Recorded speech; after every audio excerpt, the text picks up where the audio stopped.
car fans, welcome to the Muscle Car Modeler. My name is Raul, and this week's build I'm featuring here, this is an AMC Javelin, and it's a Javelin AMX. Now you guys know I'm real passionate about these cars. I just think they're so cool and so underrated and just kind of somewhat forgotten. The AMC faithful really love them along with some of the other ones, but they're definitely out there and they're a lot of fun. And I just think they're so cool, and you just don't see them very often.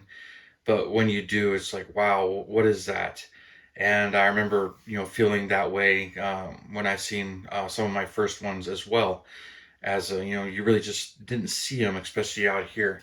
But they're out there, and they weren't very expensive to buy for quite a while, but they are expensive to restore and really hard to find some parts for. But getting away from the actual real cars, this is a 72, and it's a Johan kit. These are pretty hard to find and pretty desirable, and I can understand why. But definitely one of my favorites. And but for 72, they were quite a different car, and quite the performer too, which was pretty cool. But very, very low production numbers. The Javelin AMX package for 72, there were about 3,220 of them produced. This one's a 401 package, which it's roughly 825 are produced in 72. And with only those being about 80 of them that were four-speed manuals, that's, some rough numbers out there from some articles I had read. But they were just, to me, just quite the good-looking car. I just always liked the way they looked. And I've heard of them called hipsters and humpsters. I've heard humster more often, but it's has to do with the real exaggerated hip lines and fender bulges for the tires. But I mean, many have argued that that was taken right from the '68 Corvette and some of the Corvette concept cars from before that, and I can see that. But I always liked the wraparound chrome and bumper and everything. The headlights, just love the grill on these, and even the cowl hood and the T-stripe on the front. Just these cars, just for me, everything about them is just very nice and sleek lines.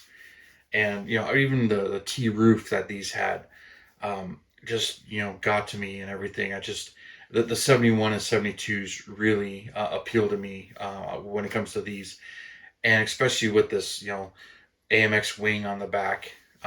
The regular Javelins and SSTs, not so much.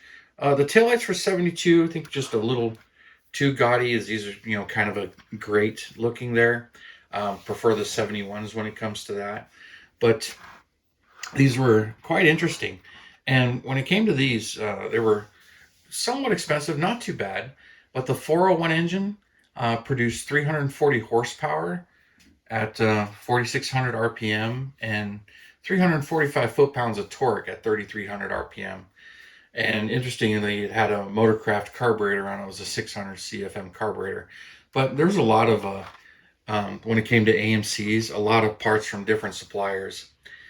Motorcraft ignitions and alternators and carburetors and stuff like that. Sometimes they had, Delco alternators, and so they definitely was an all-American car because they got a lot of stuff. But some of it was the same suppliers like Saginaw and stuff like that. But with a base price of 3,109, it really wasn't too bad. Fairly loaded up. $3,900 for this one. It was starting to get kind of expensive, but you can see why they were, not as many made. But to me, just still a great car. But this one, I dressed it up full on the 401 Go package. So the Go package included the 401 engine, dual exhaust, the hood T-stripe was part of it, the blackout on the tail panel. So not all AMXs had that. That was part of the Go package. Rally pack gauges, handling package, cowl air induction. So I believe some of these that had this cowl hood, not all of them were actual functional. The Go package made them functional, or at least that's what I understand.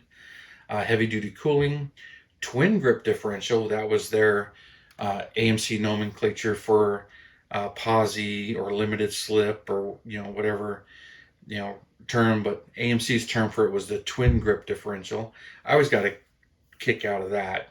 And then power disc brakes, which were 11-inch discs in the front, pretty good sized brakes, and E6015 raised white letter Goodyear polyglass tires on 15 by 7-inch wheels. And I've heard these referred to as the Volcano wheels, but they're the rally wheels. I think they're really, really cool, especially, the way Johan did these. Just very nice wheels and everything. Um, but all of that was for $505 on the option package. So the Go package was really not a bad deal. You get all of that to go along with it. And then if you wanted the 4-speed manual, that was another $106. So really not bad. All in a vehicle that weighed about 3,600 pounds. So kind of borderline between, decent weight for its size, really. If you ever seen one of these in person, there's not a whole lot behind all the sheet metal. There's just gaping holes and open crevices everywhere. So, being as big of a car as it actually appears, it's not as heavy. So it's quite interesting. Now this one, I had a lot of fun doing this, and if you watch my channel, I really like finding these old ones and restoring them. I've got a ton of Johan kits that I have featured on a channel and I built, and many others that I have scored over the years and bought. But these ones have been the most challenging to find. The 71 and 72s.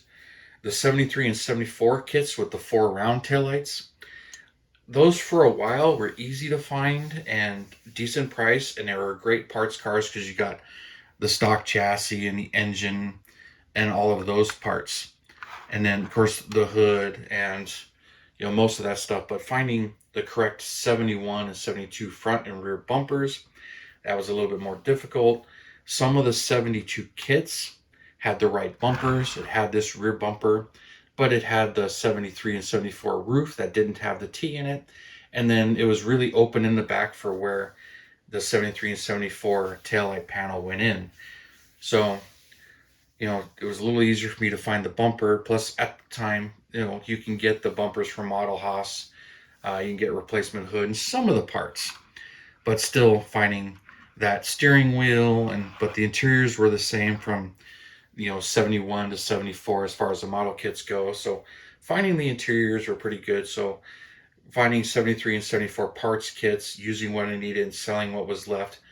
But like this 72, they were usually race cars. A lot of the 71 and 72 model kits I have found were race cars. So my 71, when I got it, it was full-on race car, and I needed the stock chassis and the stock interior. And same thing with this one. It was a 72. I had found it and scored it, but I needed parts for it. So that's how I did it. And for the longest time too, finding the engine,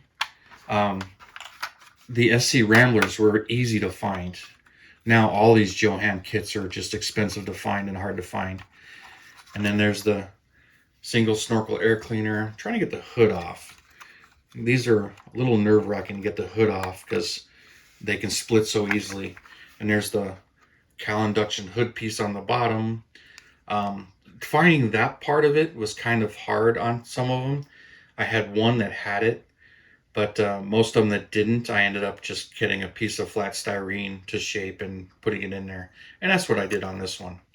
On the real car, it was a fiberglass hood with a steel frame. But so was this front valance. A lot of these, I believe, were fiberglass as well, from what I understand.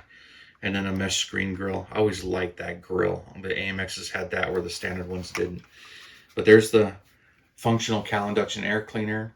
And for whatever reason, the 71 kits had dual snorkel, and the 72 and later had single snorkel. So I kind of kept this pretty much as Johan issued it, instead of going all out and trying to detail it up, because there wasn't a whole lot of donor kits. Went with AMT tires on it, these Goodyear Polyglass GT tires, which they fit this model kit really well and look really good on these. And then here's that stone stock chassis right there with the, twin grip rear end and dual exhaust and everything, but the tips just kind of end and it's all molded in. However, on this one, a lot of these, the head pipes are cast or molded in right to the exhaust manifolds. But this one, they were broken off and missing, and I ended up just making new pipes to get them in there. And this one I didn't quite get in the right spot. and then put the the AMC 401 or just big block engine in it. But like I said, finding the motors was easiest in the SC Ramblers for the longest time. But I built this back in 2012, and the mid 2000 or so is when I started collecting these. And the hardest ones for me to find was the 69. That one was definitely the hardest. The 68 can be really hard to find, but that one I kind of found first. And for whatever reason, I haven't built that 68. And actually, I have two of them now. One's a promo body and one is not full-on kit. But I still haven't built that 68. But 69, I've got a few. 70, I've now got a few. 71, 72, 73. Those three I built. 69 and 70, I built a couple of those. Three of those, actually, because 270s, they're on the channel. And then I've also got a yellow 73, which I've teased. And I haven't built a 74, but I do have the kit and components to do it. Although there are some accuracy issues with them, but how far do I go with it? Um, like I said, I love these cars. They're just awesome, and I want to build them all. Thankfully, I have gathered up all the parts to do them all in a fairly nice manner, but haven't built them all. So some of those will come down the pipeline and get restored, but got plenty of AMC projects. I swear I've got at least 20 in my stash that I've counted that I still haven't built. But lots of these Javelins, and I love these Javelins. And I've mentioned it before, my brother actually has a 73 Javelin that we've had for a long time. But it needs to be restored and get back to running condition. But anyway, that's kind of a long-winded and just having a good old time sharing this to you guys and playing with it. And I picked this red color, which was a Tamiya spray. I think it was just mica red. Went really well with the gold stripe and the beige interior. And I believe that a similar color combo was available, but I didn't stick true to what AMC offered. I just wanted to build it in a color combo that just really appealed to me. And I had this Fred Katie decal with the gold T-stripe on it. So I'm like, I really want to use that on red because it's definitely an interesting color combo. And I think it just turned out just awesome. So really enjoyed this one and all of my model kits, of course, and like many of you. Well, thank you for tuning in and subscribing and all your comments. I really appreciate it. And hit that bell button so you get my latest uploads. And don't forget to check the video description below where I've got links to Hobby Nut, which sponsors this channel, along with Scale Finishes, so you can check both of them out there. You can get a discount from Scale Finishes, and anything you get from Hobby Nut Models would benefit the channel too as a sponsor. So I appreciate you guys checking them out as well. So thank you for tuning in, and we will see you next Saturday.